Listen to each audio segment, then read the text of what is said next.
Weekend politics with వి ప్రకాష్కు స్వాగతం. నేను మూల శ్రీనివాస్. ఇక వి ప్రకాష్ గారు ప్రస్తుతం మనతో ఉన్నారు. ఈ వారంలో తెలంగాణలో కావచ్చు, దేశంలో ఎలాంటి రాజకీయ పరిణామాలు చోటు చేసుకున్నాయి ఆయన్ని అడిగి తెలుసుకుందాం.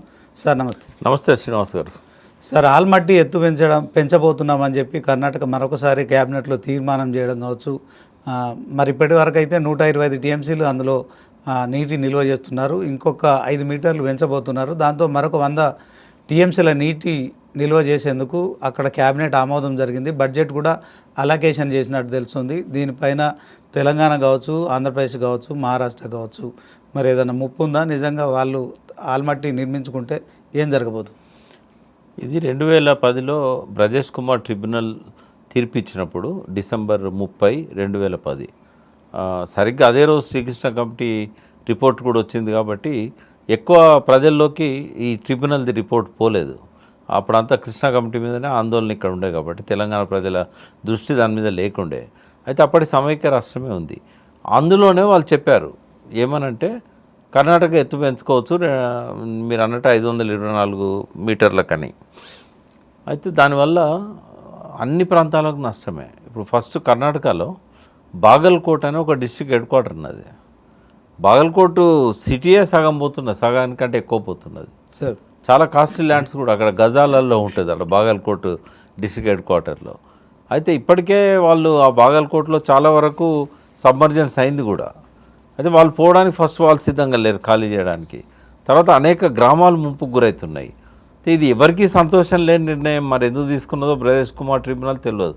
చట్టపరంగా కూడా కరెక్ట్ కాదు అది. ఎందుకంటే వాళ్ళకు నీటి మీద హక్కు ఉన్నది. ఇప్పుడు ఉదాహరణకు లేని నీళ్లను ఉన్నట్టుగా బ్రజేష్ కుమార్ ట్రిబ్యునల్ చూపెట్టింది.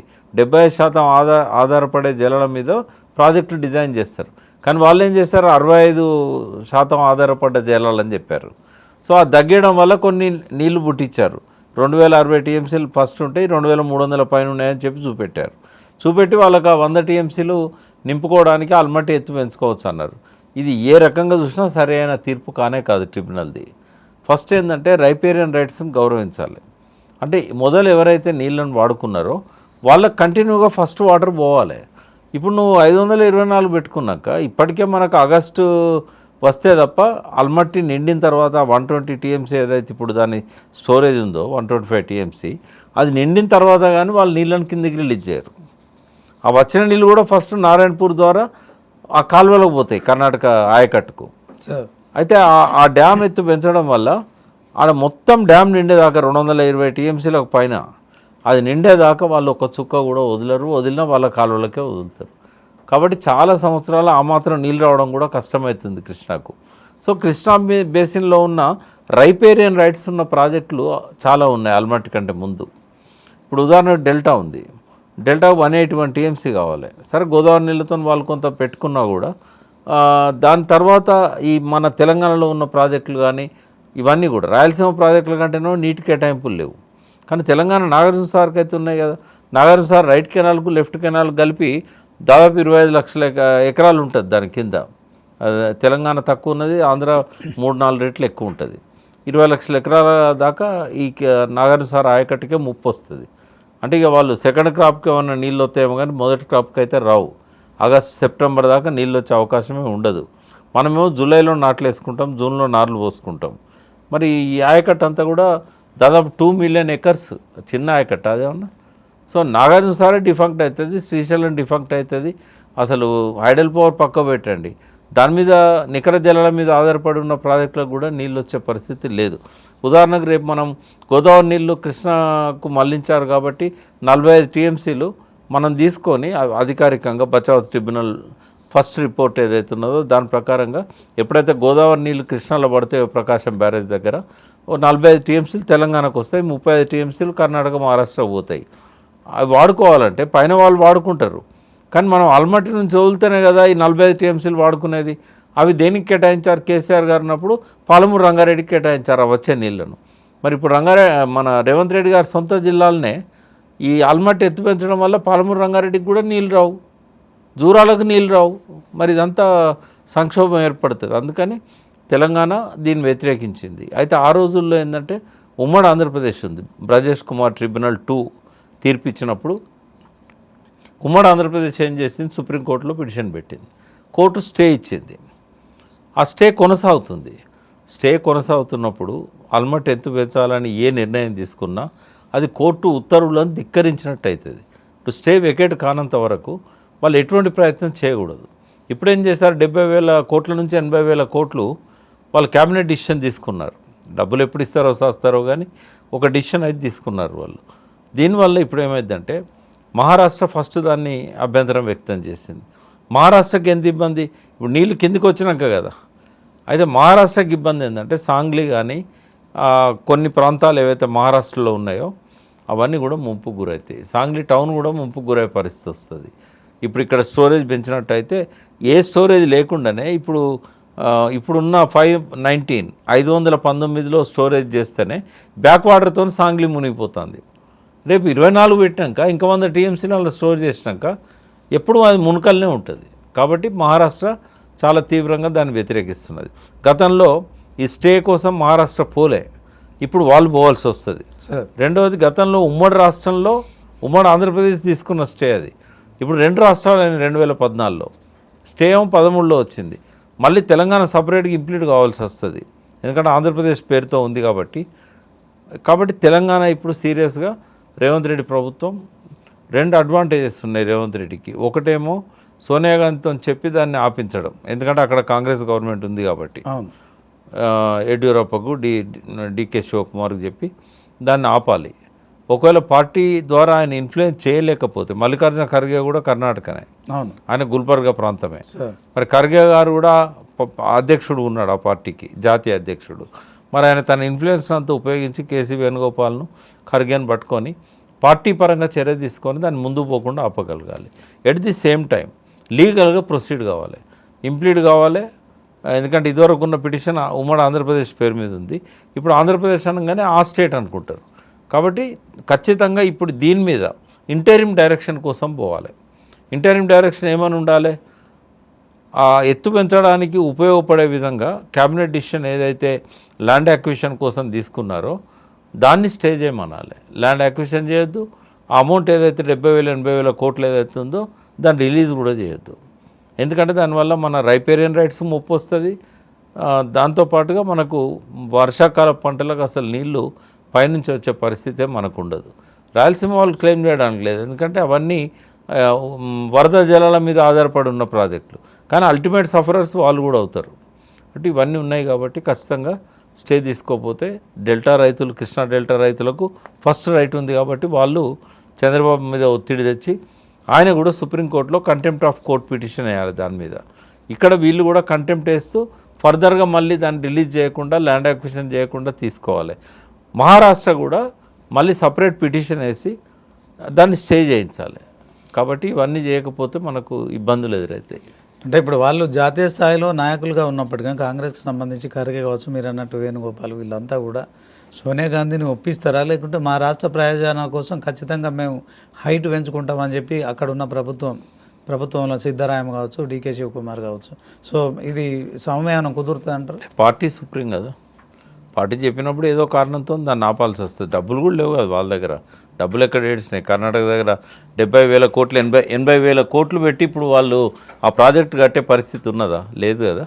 కాబట్టి అది ఏది ఎట్లున్నా సుప్రీంకోర్టు ఇచ్చిన స్టేను ఖచ్చితంగా ఇంప్లిమెంట్ చేయాలని చెప్పేసి వీళ్ళు కోర్టుకు పోవాల్సి వస్తుంది.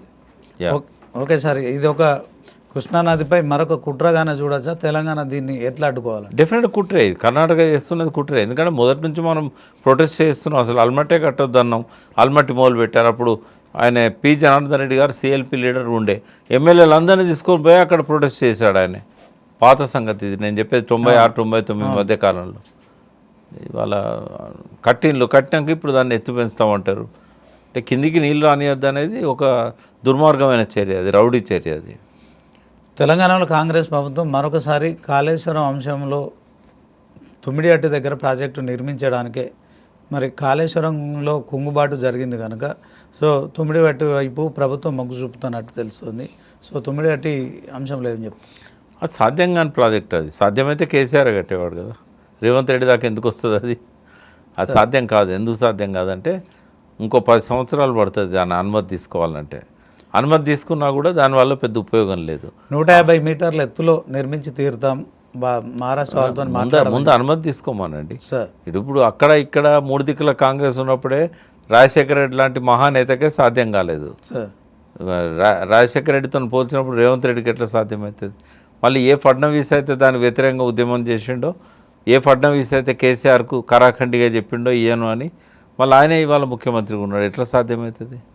కాబట్టి అది మాటల వరకు కేసీఆర్ను బ్లేమ్ చేయడానికి ఉపయోగపడుతుంది తప్ప ఒక్క మట్టి పిల్ల తీయలేడు, తట్టెడు మన్ను తీయలేడు, ₹1 కూడా దానికి కేటాయించడానికి రేవంత్ రెడ్డి దగ్గర లేవు. కండువాలు కప్పినంత మాత్రాన పార్టీని మారినట్టు అని చెప్పి తెలంగాణ సీఎం రేవంత్ రెడ్డి ఢిల్లీలో నిన్న మీడియాతో చిట్చాట్లో మాట్లాడడాన్ని ఎట్లా చూస్తాం? ఇప్పుడు తను పార్టీలోకి ఆహ్వానించి కండువ కప్పినాక పార్టీలోకి వచ్చినట్టు కాదా అది? పోనీ అది పారామీటర్ కాదనుకుందాం. మరి వీళ్ళ అసెంబ్లీలో ఎవరి ప్రయోజనాల కోసం మాట్లాడుతున్నారు? కేటీఆర్ గారు మాట్లాడినా, హరీష్ రావు గారు మాట్లాడినా, ఆ పార్టీకి సంబంధించిన ఏ ఎమ్మెల్యే మాట్లాడినా 1-10 సార్లు అడ్డుదలుగుతున్నారు, సపరేట్ కూర్చుంటున్నారు. ఎక్కడ ఫ్లెక్సీలలో చూసినా కూడా రేవంత్ రెడ్డి పక్కన వాళ్ళ బొమ్మలు ఉంటున్నాయి. ఆ నియోజకవర్గాల్లో టీఆర్ఎస్ చేసే కార్యక్రమాల్లో పాల్గొనట్లేదు. మరి వాళ్ళు ఏ పార్టీలో ఉన్నారంటే ప్రజలు ఏం చెప్తారు? టెక్నికల్గా నీకు అసెంబ్లీలో స్పీకర్ను మేనేజ్ చేసి మేము పార్టీలో ఉన్నామని అఫిడవిట్ ఇవ్వచ్చు. సుప్రీంకోర్టును కూడా తప్పుదారి పట్టేయడానికి అక్కడ కూడా అఫిడవిట్ ఇవ్వచ్చు. కానీ ప్రజాకోర్టులో ప్రజలు తెలుస్తారు కదా వీళ్ళ సంగతి. ఇట్లా అబద్ధాలు చెప్తే నెక్స్ట్ ముఖం ఉంటుందా? ప్రజల మధ్య పోయి మళ్ళీ ఓట్లు ఆడడానికి అది కడియం శ్రీయర్ కావచ్చు, పోచారం శ్రీనివాస్ రెడ్డికి కావచ్చు, ఆడ పోయి చెప్పుకోగలుగుతారా? మేము కాంగ్రెస్లో పోలేదు, మేము టీఆర్ఎస్లోనే ఉన్నామని చెప్పగలుగుతారా? అంటే ఇక్కడ ప్రజలు ఏ శిక్ష ఎత్తారనేది ఆలోచించాలి. ఇలా కోర్టు కాదు, స్పీకర్తో మేనేజ్ చేసుకున్నంత మాత్రాన నెక్స్ట్ డిపాజిట్లు వస్తాయా వీళ్ళు పోతే? అంటే ఎందుకు సార్ పార్టీ మారిన ఎమ్మెల్యేల విషయంలో అటు కాంగ్రెస్ క్లారిటీ ఇవ్వట్లేదు, ఎమ్మెల్యేలు కూడా క్లారిటీ ఇవ్వట్లేదు, స్పీకర్ కూడా దీంట్లో నిర్ణయం తీసుకునే విషయంలో సుప్రీంకోర్టు ఆదేశాలు ఉన్నప్పటికీ కూడా ఇది తాత్సారం జరుగుతుంది. దీని వెనుక ఏం జరుగుతుంది? ఆలస్యం చేస్తాడు. ఎంతకాలం చేస్తాడు ఆలస్యం? 3 ఏళ్ళు పెట్టుకుంటాడా? సుప్రీంకోర్టు చివాట్లు పెట్టింది, మీరు చేస్తారా మేము చేయను అన్నది. మరి అన్నప్పుడు ఏదో ఒకటి తేల్చాలి కదా. ఏం తెలుస్తాడో కూడా చెప్తాను నేను. ఇప్పుడు ఇలా శ్రీయర్ గారి స్టేట్మెంట్ ఏముంది? స్పీకర్ కోర్టులో ఉంది, స్పీకర్ ఏం చెప్తే అది చేస్తాం అంటే మాట్లాడుకున్నారు ఆల్రెడీ. స్పీకర్ ఏమంటాడు? అఫిడవిట్లు ఇచ్చారు, మేము టీఆర్ఎస్లో ఉన్నామని, అఫిడవిట్ల ఆధారంగా నేను తీర్పు చెప్తున్నా, వీళ్ళంతా టీఆర్ఎస్ అని చెప్తాడు. అంటే మొత్తం 10 మంది ఇక్కడ, అంటే 10 మందిలో ఈయన ఒక్కడు మాత్రం దానం నాగేందర్ ఆల్రెడీ నామినేషన్ వేశాడు బీఫామ్ మీద, కాంగ్రెస్ బీఫామ్ మీద. కాబట్టి ఆయన ఒక్కరిని డిస్క్వాలిఫై చేస్తాడు, 9 మందిని టీఆర్ఎస్లో ఉన్నాడని చెప్తాడు. ఇంకా దానికోసం వెయిట్ చేయాల్సిన అవసరం లేదు మనం. ఆయన చెప్పే తీర్పు అట్లే ఉంటుంది. ఓకే, దీనివల్ల ఏం కనబడుతుందంటే వనికి సస్తున్నారు. ఒకవేళ స్పీకర్ డిస్క్వాలిఫై చేస్తే ఎలక్షన్ వస్తుందేమో, ఇవాళ ఎలక్షన్ వస్తే అన్ని సీట్లు టీఆర్ఎస్ ఖాతాలకు పోతాయి. ఈ కాంగ్రెస్ వీళ్ళకి టికెట్ ఇస్తుందో లేదో తెలియదు, ఇచ్చినా గెలుస్తారో లేదో తెలియదు, గెలిచే అవకాశం అయితే లేదు. ఎందుకంటే నిన్న మొన్న మనం చూసాం, రేవంత్ రెడ్డి మళ్ళీ నేను వస్తానో రానో అన్నాడు, తర్వాత జూపల్ కృష్ణారావు గారు మళ్ళీ మేము వస్తామో లేమో అన్నారు. అంటే క్లియర్ ఇండికేషన్ కనబడుతుంది గ్రౌండ్లో. వాళ్ళు ఏమనుకున్నా ఇవాళ టీఆర్ఎస్కు బలం పెరుగుతున్నది దీనివల్ల బీఆర్ఎస్కి. ఓకే, ఇది ఒక రకంగా బీఆర్ఎస్ ఇండికేషన్. సో మొత్తానికి కేంద్రం మరొకసారి జిఎస్టీ సంస్కరణ పేరుతో తీసుకొస్తున్న సంస్కరణల ద్వారా ధరలు తగ్గుతాయా? ప్రజలపై భారం తగ్గుతుంది అంటారు? డెఫినెట్గా తగ్గుతాయి. ఇప్పుడు ఫుడ్ ప్రోడక్ట్స్ ఇట్లాంటివి ఉన్నాయి కదా, 18% నుంచి 12% అవుతున్నాయి, కొన్ని 12 నుంచి 5 అవుతున్నాయి. దీన్ని సరళీకరణ చేయడం వల్ల కొంత ట్యాక్స్ ఎగవేసేటోళ్ళు కూడా తక్కువనే ఉంది కదా కడదాంలే 5%, 12% అన్నప్పుడు 28, 18 అంటే కొంచెం వెనక ముందు ఆడి దొంగ లెక్కలు చూపెట్టేళ్ళు. ఎప్పుడు కూడా గుర్తుపెట్టుకోండి, ట్యాక్స్ తక్కువ చేస్తే గవర్నమెంట్కి ఆదాయం పెరుగుతుంది. అందరు ఏమనుకుంటారంటే ట్యాక్స్ ఎక్కువైతే ఎక్కువ ఆదాయాలు వస్తాయి. తప్పది. ట్యాక్స్ తక్కువ చేస్తే, ఎందుకంటే ఎవరికి దొంగతనం చేయాలని ఉండదు, దొంగ లెక్కలు చూపాలని ఉండదు. వీళ్ళు తక్కువ చేస్తే ఏమైందంటే అరే తగ్గించారు కదా మనం కడదాం, ఎందుకు మనం గవర్నమెంట్కి కూడా పోవాల్సిందే కదా అనే ఉంటుంది. ప్రజలకు ప్రభుత్వానికి 2 రకాల మేలు జరుగుతుంది. ఇది మంచి డిసిషన్. ఓవరాల్గా మరొకసారి యూరియా కష్టాలు అయితే కంటిన్యూ కొనసాగుతున్నాయి. అంటే ఏమైందంటే ముందు ప్లానింగ్ లేకపోవడం వల్ల జరిగింది. కేసీఆర్ గారు ఏం చేసేవారంటే అన్సీజన్లో ఈ ఉత్పత్తి అయితే 365 రోజులు జరుగుతూనే ఉంటుంది, 3 షిఫ్ట్లలో జరుగుతూనే ఉంటుంది. ఎక్కడెక్కడనైతే స్టాక్ ఉందో రాష్ట్రంలో కానీ ఆ స్టాక్ని అంతా కూడా తెప్పించుకొని గోడౌన్స్లలో పెట్టేవాడు. ఈ సీజన్ వచ్చినప్పుడు రిలీజ్ చేసేవాడు.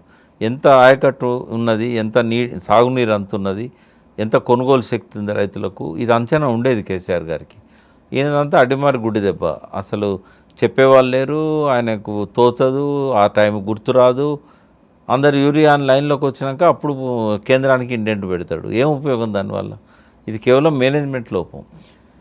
సీఎం రేవంత్ రెడ్డి అదే నిన్న మీడియాతో మాట్లాడుతున్న చిట్ చాట్లో మరొకసారి కేసీఆర్పై, అంటే కేసీఆర్ ఉద్యమ సమయంలో అనేక మంది ఉసూరు పోసుకున్నారు, అదే క్రమంలో ఒక మహిళను నలుగురు కేసీఆర్, కేటీఆర్, హరీష్ రావు, సంతోష్ రావు బయటికి పంపించారు, ఆమెపై దాడి చేస్తున్నారని చెప్పి.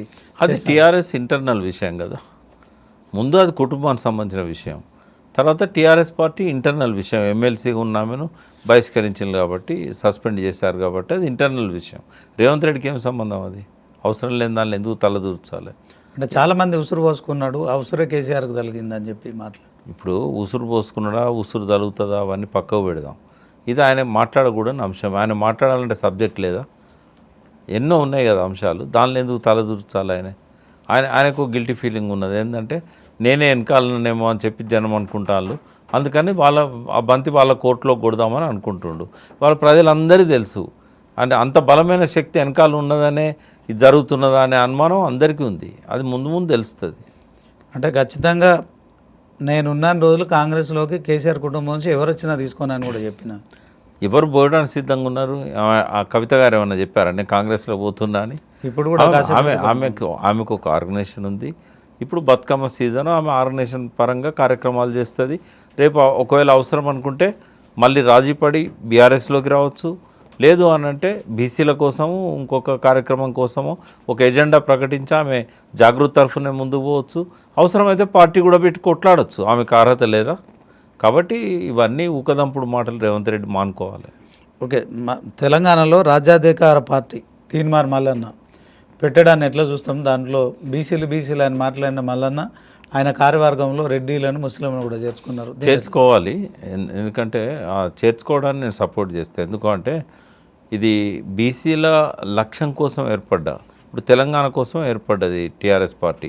ఫస్ట్ రాష్ట్ర కమిటీలో కూడా మేము ఆంధ్ర సెటిలర్స్ని పెట్టుకున్నాం. మా మధ్య చర్చ జరిగింది కేసీఆర్ గారికి మాకు. మనము తెలంగాణ ప్రాంతంలో తెలంగాణ కోసం కొట్లాడుతున్నప్పుడు ఇక్కడ ప్రాతినిధ్యం వహిస్తున్నారు కదా, కన్సిడరబుల్ నంబర్ ఉంది కదా. ఎప్పుడో 1900లో వచ్చి ఇక్కడ సెటిల్ అయిన ఫ్యామిలీస్ ఉన్నాయి తెలంగాణ ప్రాంతంలో. మీకు గన్పూర్ ఆనికట్ట అని మెదక్ పక్కన ఉంది. అది 1901లో మొదలుపెట్టారు. అప్పటికే వచ్చి గన్పూర్ మెదక్ జిల్లాలో ఆ నర్సాపూర్ తాలూకాలో కాలువ కింద నీళ్లు పారే ఏరియాలో మొత్తం భూములు కొనుక్కున్నారు. తర్వాత సాగర్ ఎడమ కాలువ వస్తుందని తెలిసి అక్కడ భూములు కొనుక్కున్నారు. వెనకట మహబూబ్ నగర్లో ఎక్కడ నల్లరేగడి భూములు ఉంటే అక్కడ పొగాకు కోసం భూములు కొన్నారు.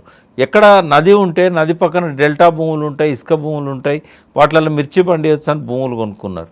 ఎక్కడ ఫ్లోరైడ్ ప్రాంతంలో మర్రిగూడ మండలంలో కూడా మాల్ తాలూకాలో అక్కడ దేవరకొండ పోతుంటే ఫ్లోరైడ్ అఫెక్టెడ్ ఏరియాలో కూడా వాళ్ళు వెనకడ 1930sలో భూములు కొని వాళ్ళు ఫ్లోరైడ్తో బాధపడుతున్నారు. వాళ్ళ కాళ్ళు కూడా వంకర పోయినాయి. వాళ్ళు కూడా నీళ్ళకి ఇబ్బంది పడ్డారు.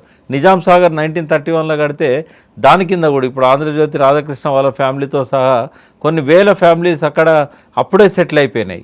కాబట్టి వాళ్ళందరికీ ఇక్కడ తెలంగాణలో ప్రాతినిధ్యం ఉంది కాబట్టి టీఆర్ఎస్ పెట్టినప్పుడు మేము వాళ్ళని కలుపుకొని పోయినాం. మరి మళ్ళీ బీసీల లక్ష్యం కోసం పెట్టినా కూడా బీసీలకు సపోర్ట్ చేసే ఇతర వర్గాల వాళ్ళని పెట్టుకుంటే తప్పెట్లయితుంది? కాకపోతే ఆయన పార్టీని పెట్టిన పద్ధతి కానీ అదొక వినూత్న పద్ధతిలో పెట్టాడు. ఆయన బీసీల దగ్గర డబ్బులు లేవని ఎందుకు అనుకుంటారు? మేము కూడా చూపెడతాం. తాజకృష్ణ హోటల్లో పెట్టాడు. ఒక సంచలనము. ముందు ఎట్లా పోద్దారో దాన్ని బట్టి మనం వ్యాఖ్యానించవచ్చు. బట్ వరంగల్ డిక్లరేషన్ పేరుతో నిన్న ఆయన పెట్టిన మీటింగ్ కానీ అందులో తీసుకున్న నిర్ణయాలు కానీ చాలా పకడ్బందీగా ఉన్నాయి. బట్ ఆయన కార్యాచరణ ఎట్లుంటుంది అనే దాన్ని బట్టి ఆ పార్టీకి ఫ్యూచర్ ఉంటుంది. ఎందుకంటే ఇది ఒక పెద్ద సాహసం. దేవేందర్ గౌడ్, చిరంజీవి, విజయశాంతి లాంటి వాళ్ళు ఫెయిల్ అయిన కాడ, మరి చెన్నారెడ్డి లాంటి వాళ్ళు పార్టీలు పెట్టి ఫెయిల్ అయిన కాడ ఇవాళ మల్లన్న పెట్టాడు. ఇది ఒక పెద్ద సవాల్. దాన్ని తట్టుకొని నిలబడగలుగుతాడా, ఎదగలుగుతాడా? ఎప్పుడు కలెక్టివ్ డిసిషన్ ఉండాలి. మంచి నాయకులను, మంచి థింక్ ట్యాంక్ను ఆయన పెట్టుకున్నట్టయితే నిజంగానే బీసీల లక్ష్యం కోసం ఆ పార్టీ ముందుకు పోతుంది. బీసీలు కూడా ఓన్ చేసుకోవచ్చు. బట్ ఆయన ఆలోచన ధోరణి మీద, ఆ పార్టీని నడిపే తీరు మీద, అందులోకి వచ్చి చేరే వాళ్ళ మీద ఆధారపడి ఉంటుంది ఆ పార్టీ భవిష్యత్తు. హైదరాబాద్లో భారీ వర్షాలు సార్. ఒక గంట ట్రాఫిక్లో వెళ్తున్న క్రమంలోనే 10 సెంటీమీటర్లు, 18 సెంటీమీటర్లు ఇట్లా వర్షం కురుస్తుంది. సో ట్రాఫిక్ కష్టాలు కావచ్చు, నగర ప్రజలకు ఇబ్బందులు కావచ్చు. అంటే ఎవరున్నా కూడా అధికారంలో ఒక పద్ధతి ప్రకారంగా ఒక స్ట్రాటజీతో చేయాలి. కేటీఆర్ గారు ఫస్ట్ మున్సిపల్ మినిస్టర్ కాగానే పెద్ద ఎత్తున ఫ్లడ్ వచ్చింది, 50-60 మంది వరదల్లో కొట్టుకుపోయి చనిపోయారు కూడా. వెంటనే ఆయన ఏం చేశాడంటే స్ట్రాటజిక్ నాలా డెవలప్మెంట్ ప్రోగ్రామ్ అని SNDP ఈ ప్రోగ్రాం పెట్టి ఏం చేశాడు, ఎక్కడెక్కడైతే నిజాంపేట లాంటి ఏరియాలలో ఫస్ట్ ఫ్లోర్లోకి అపార్ట్మెంట్లలోకి విల్లాల్లోకి నీళ్ళు వస్తున్నాయో అక్కడ నీళ్ళను మళ్లించడానికి మూసీకే పోవాలి కదా, మళ్లించడానికి వేరే దారి కనబడలే. ఆయన రోడ్డు తీసేసి రోడ్డు కింద పెద్ద ఎత్తున నాలాను పెట్టి ఆ ఫ్లడ్ వాటర్ పోయేటట్టు పైనుంచి మళ్ళీ సిమెంట్ రోడ్ వేసాడు. అంటే ఇట్లాంటి స్ట్రాటజీస్ ఉంటే సక్సెస్ అవుతారు. ఈయనకేమో దాని గురించి తెలియక ఏం చేసిండు, రోడ్డు కింద గుంతలు తవ్వాడు. గుంతలు తవ్వితే ఈ వర్షాల గుంతలు నిండి మళ్ళీ నీళ్ళన్నీ పైకి వస్తాయి. అది ఫెయిల్యూర్ ఎగ్జాంపుల్ అయిపోయింది. 180 గుంతలు తవ్వాలని ఏదో మున్సిపల్ వాళ్ళకి చెప్పారు. ఒక 7-8 తవ్వగానే వాళ్ళు చేతులు ఎత్తేసారు, సార్ ఇది కరెక్ట్ ప్లాన్ కాదు. అంటే కేటీఆర్ గారికి ఉన్న ఆలోచన, అది అమలైన తీరు కనీసం చూసి కూడా ఆ రకంగా చేయకుండా తనకు మనసుకు తోచినట్టు ఎవడో థర్డ్ క్లాస్ వాడు ఇచ్చిన అడ్వైజ్ పట్టుకొని పోతే మొత్తం మళ్ళీ వరద అయిపోయింది. ఇది ఒక రాంగ్ ఎగ్జాంపుల్ను సెట్ చేశాడు రేవంత్ రెడ్డి. అవగాహన లేకపోవడం తప్పు కాదు, అవగాహన పెంచుకోవాలి. గతంలో జరిగిన అనుభవాలను కూడా పరిగణలోకి తీసుకోవాలి. అది గవర్నమెంట్ ఇచ్చిన డబ్బు కదా, కేటీఆర్ సొంత డబ్బు కాదు కదా. మరి ఆయన అమలు చేసిన పద్ధతిని కొనసాగించాలి కదా గవర్నమెంట్ అంటే. కొత్త స్ట్రాటజీస్ ఎందుకు అవసరమైనాయి నీకు? కాబట్టి ఇది ఒక 5 ఏళ్ళలో 6 ఏళ్ళలో ప్రోగ్రాం పెట్టుకోవాలి, కన్సిడరబుల్ బడ్జెట్ దానికి కేటాయించాలి. మూసి సుందరీకరణ ఎప్పటి సంగతో 1,50,000 కోట్లు దానికోసం కాదు నువ్వు పెట్టాల్సింది. ఈ ఒక 5,000 కోట్లో 10,000 కోట్లో ఇవాళ ఈ రోడ్ల కోసం, ఈ రోడ్ల కింద నాలాలను వైడెన్ చేస్తూ మూసీలకు ఎట్లా తీసుకుపోవాలి, అండర్ గ్రౌండ్ పంపింగ్ స్టేషన్స్ ఎట్లా పెట్టుకోవాలి, అండర్ గ్రౌండ్ డ్రైనేజీలు ఎట్లా చేయాలి. ఈ మూసీ అనేది ఒక వరం, అది హైదరాబాద్కి. దాన్ని శాపంగా మార్చకూడదు మనం.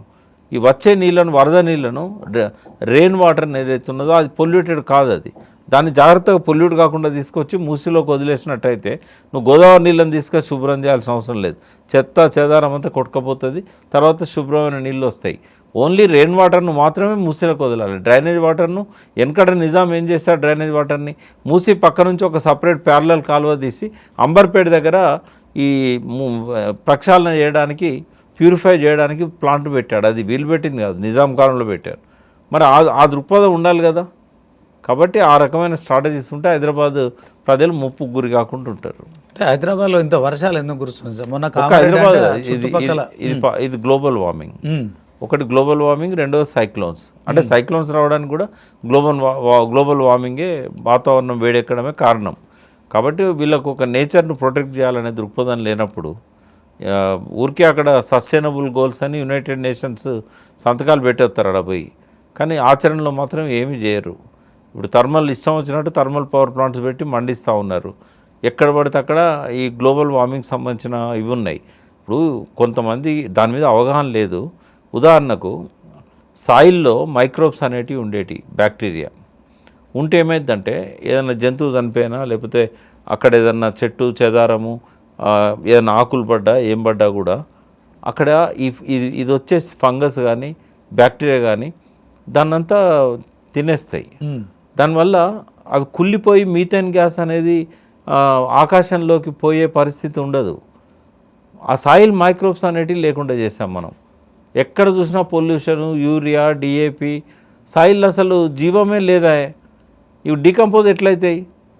కాబట్టి మనం ఫంగస్ను నాశనం చేసినాం, బ్యాక్టీరియాను నాశనం చేసినాం. దానివల్ల మీథేన్ గ్యాస్ ఇష్టం వచ్చినట్టుగా గ్లోబల్ వార్మింగ్ కారణమవుతున్నది. థర్మల్ మండిస్తున్నాం. ఇట్లా ఎన్ని రకాలుగా మన ఆటోమొబైల్ స్మోకు, ఇట్లాంటివన్నీ పట్టణీకరణ అనేది గ్లోబల్ వార్మింగ్ కారణమవుతున్నది. వాహనాల కాలుష్యం కూడా, వాహనాల కాలుష్యము. ఇప్పుడు ఈవెన్ వరి పంట నుంచి కూడా మీథేన్ గ్యాస్ ప్రొడ్యూస్ అవుతున్నది. దాన్ని మినిమైజ్ చేయాలి. ఇట్లాంటివన్నీ ఏ స్ట్రాటజీ లేక గ్లోబల్ వార్మింగ్ గురించి ఏం చేస్తున్నాం అని చెప్పి రేవంత్ రెడ్డి దగ్గర మైక్ పెడితే ఏమన్నా చెప్తాడా? కనీసం కేసీఆర్ గారు ఉన్నప్పుడు 280 కోట్ల మొక్కలను పెట్టాడు, టెంపరేచర్ తగ్గింది కొంచెం, ఇవన్నీ ఉంటాయి. తర్వాత క్లౌడ్ బర్స్ట్ అవుతున్నాయి. దానికి కావాల్సింది ఏంటంటే, ఎందుకు అవుతున్నాయి క్లౌడ్ బర్స్ట్ అంటే స్కై రెయిన్స్ వస్తున్నాయి, స్కై రివర్స్ అంటాం, ఆకాశ మేఘాలు, దాన్ని అట్మాస్ఫియరిక్ రివర్స్ అని అంటాం. ఆ మేఘాలు ఎక్కడనో జనరేట్ అయ్యి ఇక్కడికి వచ్చి కురుస్తున్నాయి. ఇట్లాంటివన్నీ కారణం ఈ గ్లోబల్ వార్మింగ్. అందుకే వరదలు వస్తున్నాయి.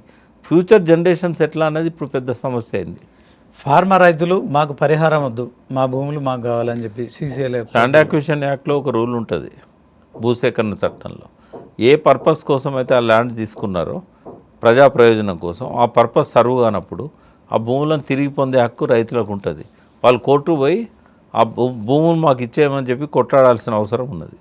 మరి ఆయన ఎందుకంటే ఫార్మా సిటీ అనుకుంటే దాన్ని కాదని చెప్పి అలా ఫోర్త్ సిటీ అన్నాడు, రియల్ ఎస్టేట్గా చేసి అమ్మాలనుకుంటున్నాడు. మరి ఆ మాత్రం చైతన్యం రైతుల్లో లేదా? వాళ్ళ భూములు నేను ఎందుకు అమ్మాలి, వాళ్ళే అమ్ముకుంటారు కదా. కాబట్టి నా అప్పీల్ ఏంటంటే ఈ ఫార్మా రైతులకు భూములు కోల్పోయారు కదా, మీకు ఇచ్చిన దానిలో ఫార్మా కోసం అని తీసుకున్నారు ప్రభుత్వం, అప్పటి ప్రభుత్వం. ఇప్పుడు దాన్ని రియల్ ఎస్టేట్గా మార్చాలనుకుంటున్నాడు. మీరు కోర్టు పోయి పిటిషన్ వేసి హైకోర్టులో మీ భూములు మీకు ఏమనండి ల్యాండ్ అక్విజిషన్ యాక్ట్ ప్రకారంగా మీకు ఆ భూములు వస్తాయి. ఓకే, ఫార్మా రైతులకు మీరు ఇచ్చే సలహా. ఓవరాల్గా దేశానికి బలహీనమైన ప్రధాని అని రాహుల్ గాంధీ మరొకసారి ఓట్ చోరీ అంశంలో మాట్లాడుతున్న క్రమంలో ప్రధాని గురించి చేసిన కామెంట్స్. బలహీనం అంటే దేన్ని బట్టి డిసైడ్ చేస్తాం బలహీనం అని? ఇప్పుడు పాలసీస్ మీద మాట్లాడాలి. ఓట్ చోరీ జరిగింది, అలా అనుమానం ఏం లేదు. ఈవీఎంస్ కూడా మేనేజ్ చేస్తున్నారు. ఒక ప్రాపర్ నినాదాలతో రావాలి. ఇప్పుడు మేము కాంగ్రెస్ అధికారంలోకి వస్తే ఈవీఎంలను పెట్టాము, తర్వాత ఇండిపెండెంట్గా ఎలక్షన్ కమిషన్ను పనిచేయనిస్తాము, అపాయింట్ చేయడానికి కూడా మేము రూల్స్ను మారుస్తాము, ఇట్లాంటివి మాట్లాడాలి. కానీ బలహీనమైన ప్రధాని అని ముద్ర వేసినంత మాత్రాన ప్రజలు నమ్ముతారా? కాబట్టి విధానాల మీద మాట్లాడాలి. సో ఇది వీకెండ్ విత్ వి ప్రకాష్. తెలంగాణ పాలిటిక్స్లో మరి ఈ వారంలో ఏం జరిగిందనే అంశంలో కూలంకుషంగా అన్ని విషయాలు చెప్పారు. Thank you sir. నమస్తే శ్రీనివాస్, థ్యాంక్ యూ.